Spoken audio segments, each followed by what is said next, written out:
I was looking for a place where we could house several pianos for practice. And originally I was looking for a house that had a large enough living room so that we could have our concerts there as well. But that wasn't something I could find. And I had to be in a house that was far enough away from the neighbors so we could practice. So this house actually is wonderfully strong. We have pianos on the second floor. And actually, how many pianos do we have now? I think there's 10 inside the house. If you count the upright, maybe 11. So for the students, it's a place to practice, to prepare for concerts or competitions, listen to each other, get to know each other. So, and it's pretty intensive here. The pianists aren't exploited, but they perform a lot.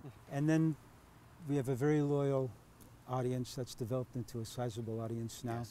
And the audience is loyal because they think they're the ones that Pianofest is for. So that's what you ideally want. And then, of course, I've developed a wonderful board of trustees. And probably the biggest reward of starting Pianofest is all the friends that I've made. That's wonderful. And that includes the students. You know, I've been performing since I was a teenager. And I know for a fact that if you show an interest in other people, they'll show an interest in you. And I don't think people are entitled to careers. Not everybody is even meant to be a pianist.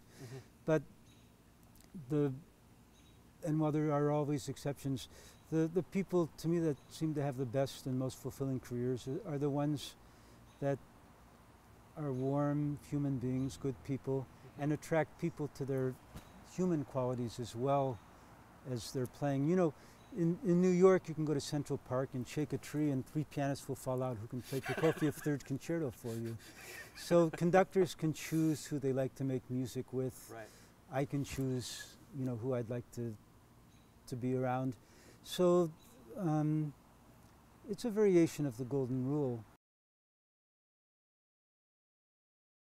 What's your take on competitions? Things have changed so much when I started out.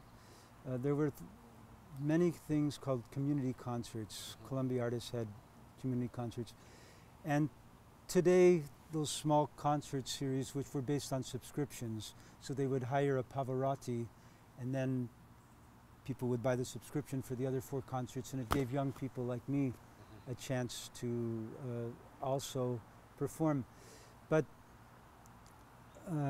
today, it's evolved. Those community concerts slowly became more popular. Some turned into puppet shows, some turned into things other than concerts.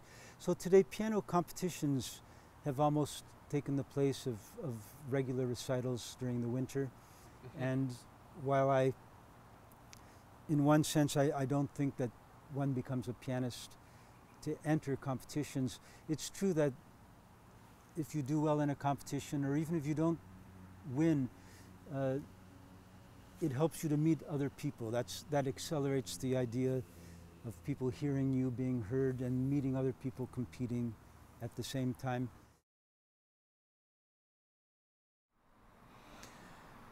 Stage fright. Is that just a reality of our lives as performers? Well, there's 2 kinds of frights. One is when I met a legend like Rostropovich. You know, I was in my early 20s, and he was already an icon, you know, and Solzhenitsyn and greatest. I remember hearing him in Cleveland as a student playing, you know, the cello and being blown away by his performing.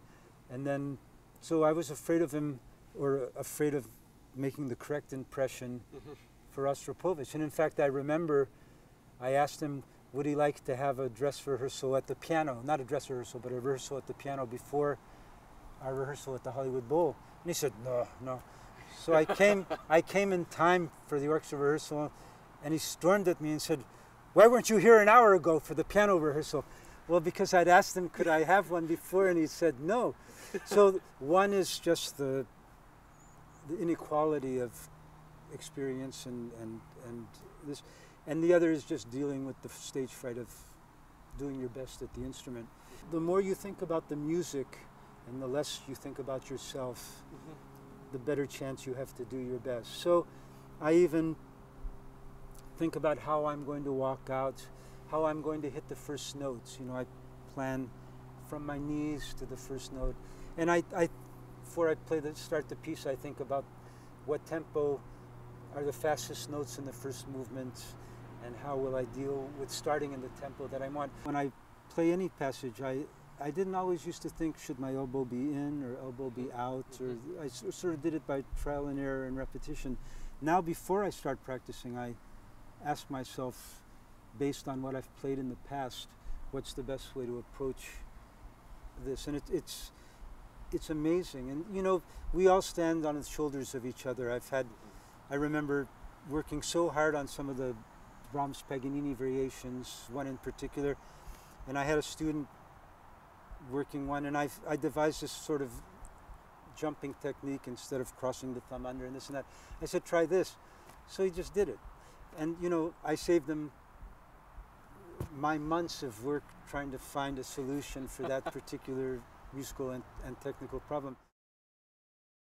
You read reviews and you just see, could there be something in there that's valuable to you? But basically you don't believe them. And you don't believe the good ones either. You don't believe the bad ones, and you don't believe the good ones. You just read them if there's something there that didn't occur to you. And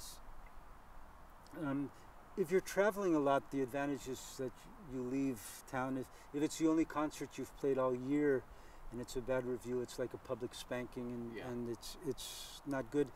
But you asked me how to deal with nerves. The best way to deal with nerves is partly the preparation, and part of preparation is to play a concert more than 2 or 3 times in a row. If you really have an important concert in New York City, play it 10 times earlier the month before, and it gives time to bloom. It gives your subconscious time to, you know, process everything as well. But what's changed since when I started out is that we can get instant feedback now through tape machines and even better video machines. And if people would just videotape themselves, it's gruesome to watch yourself and embarrassing, but you get the feedback right away. And I think that's probably been why all these sports records have been broken and golfers have improved. They can see themselves on video and adjust, and so could pianists. And that's when I noticed, you know, I had a black and white camera that you had to hook up to the TV and you had to do but my playing started to improve, and so did my reviews, and so did my re-engagement rate, when I really knew that I was doing what I thought I was doing, not imagining that I was doing this and really looking like this. But when my appearance seemed to suit the music and everything else. The truth is that I was groomed to become a pianist because my parents were European, and they wanted a pianist in the family. And I remember my father, as a teenager, in the early 20s, he was a trumpet player. And then the war came, and he was put in concentration camps. Somehow he survived 8 of them. And he told me once that a soldier, he was starving, all his brothers except one had starved to death. And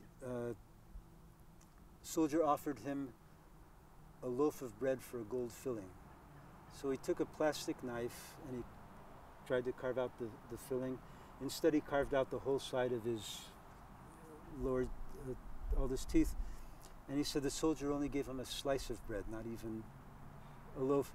But he said, you know, who knows, maybe that slice of bread saved my life. And then the Americans came and saved his life just very shortly afterwards. So they wanted a musician in the family. That would have been their pride and joy, to have for their children what they couldn't have for themselves. I look at you from the perspective of a young musician who is aspiring to many of the things that you've already achieved in your life, musically, through performances, teaching, and through this festival. Are there still things in your life that motivate you, that you still aspire to achieve, something that still makes you wake up in the morning with a smile? I do wake up with a smile.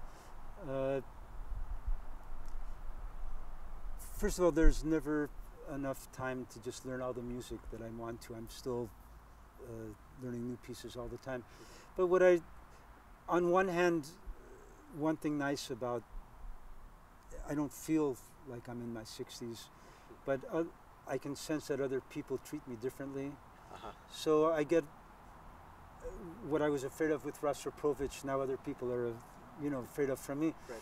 And no, I don't feel I have anything more to prove, but what really makes me happy and makes me continue to do this is I want to see you continue to develop your leadership skills and start your own festival, right, or your own studio of classes, or both. And when I see my own students having concerts all over the place, we stay in touch. That's my extended family. And so nothing makes me happier than when I can be chums with somebody that I started when they were, 13 years old. Suddenly they're all around the world playing concerts, and yet they want to come and see me and play for me and see a movie together. So that's like a perpetual fountain of youth. And the friends that I've made through Pianofest and sharing, they introduce me to new experiences, new works of art, new movies. And, there's never enough good music. I say it all the time, both to remind myself, because there's, these are all young people. They do have growing pains. Yes. And life isn't equal to everyone. So I'm really, really glad that everybody here has a chance to be equal. Thanks so much. All right.